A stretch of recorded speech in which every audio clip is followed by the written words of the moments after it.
好，我是小马。今天的这期视频呢，是大家期待已久的爱马仕配货的全面大解析。那爱马仕的配货这么多，到底哪些值得买？哪些需要避雷？然后出手二级市场的话，行情又是如何呢？本期视频小马就按照配货的6大种类来给大家做一个比较详细的讲解，同时也会对比各类配货在专柜以及二手市场的价格。那请注意，为了方便理解，接下来呢我提到的价格呢都是来人民币计算的，因为日币最近汇率变动比较大。二级市场的参考价指的呢是二手店的卖价，并非是回收的价钱。爱马仕专柜常见的配货呢，我会分为6大种类，那分别是小皮具，然后配饰、珠宝、服装，然后还有家居用品以及手表。那首先呢，跟大家讲一讲我一般的配货逻辑。那我们要知道，相对不亏的配货呢，只有2种，一种呢是对于自己来说自己喜欢的实用的，那越实用呢，性价比呢就是越高。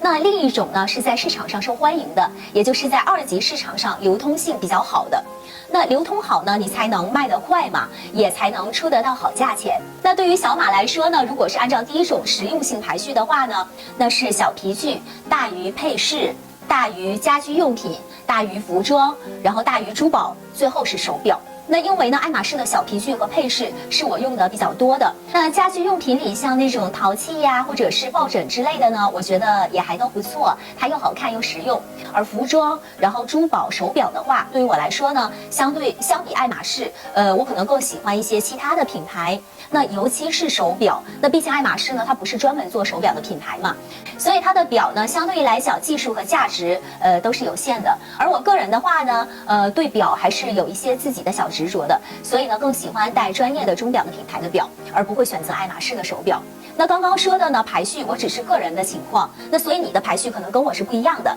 但是我们都应该先想好自己的排序，然后这样呢，心里呢才有个数嘛，避免在配货挑花眼的时候开始乱配一些，自己又用不上，然后在二级市场上价格也不好的配货。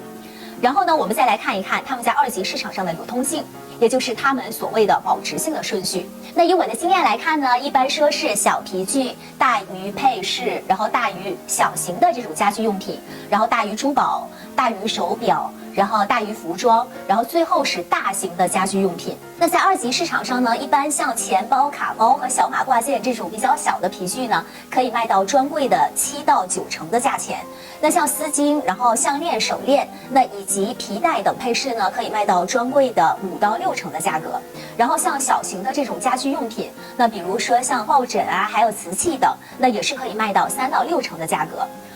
而珠宝还有各种手表，一般都只能卖到卖价是3到5成左右。那服装呢，保值性是最低的，因为呢它过于受季节和潮流趋势的影响，而且又分这个尺寸嘛，所以只能卖到专柜的2到3成的价格。那小马到底会推荐哪些配货呢？那首先呢就是小皮具。那现在呢，在一些地方，小皮具已经不能算是所谓的配货了。如果 SA 允许我当配货的情况下，我会首选一眼就看得出是爱马仕的皮具。那比如说是像 Kelly 系列呀，还有康康系列，那以及这种带了小 H logo 的这种贝昂系列的钱包，还有卡夹，这类经典款的钱包和卡夹呢，由于在专柜也是非常有人气的，那所以在二级市场流通性是特别好的。那新品的情况下呢，可以卖出9成，甚至是原价。那另外像这种小马的挂件呢，也是非常好的选择。那一只呢，普通的小马在专柜差不多是4000多人民币。那二级市场的话呢，颜色不同，价格当然也是有一点不一样的，但一般呢可以卖到6、7成的价格，那也就是2、3千元人民币。小马手上这种 So Black 的小马，那这只呢是加了一点鳄鱼皮的 touch 的嘛，但是这类小马呢，一般也是挺难拿到的，也基本上不会被当成是配货，所以就不细说了。而其他的皮具挂件呢，那比如说像这种马头的，还有像这种小靴子，这种配件呢都是要打5折左右的。那它们的原价呢大概是6、7千元人民币，在二级市场上呢大概是3、4千左右。然后呢，我们再来说一说配饰。配饰中性价比高、实用，而且出手价也不错的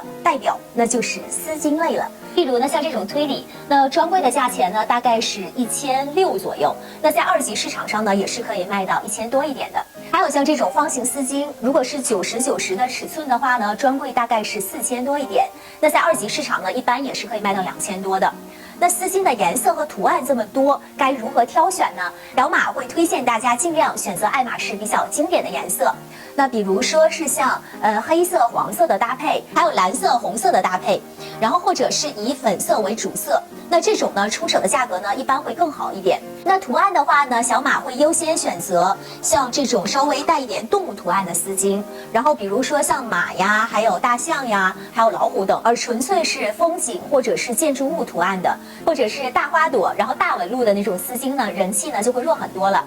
那除了丝巾之外呢，还有很多首饰也是值得配的，尤其是像婆婆阿秀，然后 Kelly， 还有 Finesse、CDC， 还有 BKC 的项链都是非常不错的。那其中当下人气最高的呢，要数婆婆阿秀的项链，然后还有耳钉，它们的专柜价呢都是3500左右。那在二级市场上呢，可以卖到80%以上的价钱。那而如果是像白色、灰色，然后黑色，还有奶茶色、粉色等这些比较人气的颜色，可以卖到接近甚至还高于原价。但由于婆婆阿秀现在人气太高了，所以在一些门店也已经不算是配货了。那首饰里边呢，其实是只要带着 H logo 的，或者是一看就知道是爱马仕的，那它们的流通性呢就都会是不错的。那二手价呢能卖到60%左右。那例如说像 BKC 的项链，那尤其是康康的那一条，那人气真的是太旺了，所以卖的是很快的。那像这种链条式的这个 Glumedo， 在专柜的售价呢大概是3万左右，那二级市场呢是差不多2万左右的。